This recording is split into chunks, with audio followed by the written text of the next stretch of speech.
Other ways to say I think.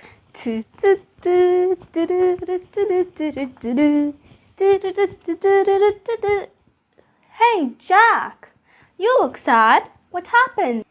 And you look overjoyed. Yeah, I passed with flying colors. And what about you? As usual, I failed again. And I'm scared of my parents. So, what should I do now?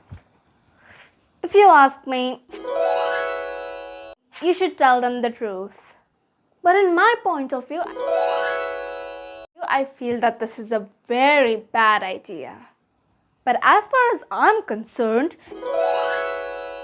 you should tell them the truth, as lies can't be hidden for so long. Hello friends, today we learned many ways to say I think. So the first way was, if you ask me. It means the same as I think and you can use it instead of that.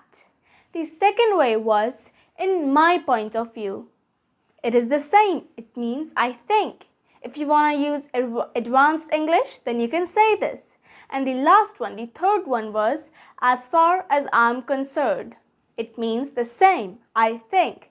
So these all are very advanced English, and if you want to make your conversations look more advanced and if you want to sound like a native, so you can say these things instead of I think. So if you like this video, don't forget to leave a like, comment, and please subscribe to my channel. And leave a comment. I love to read your comments. Bye-bye.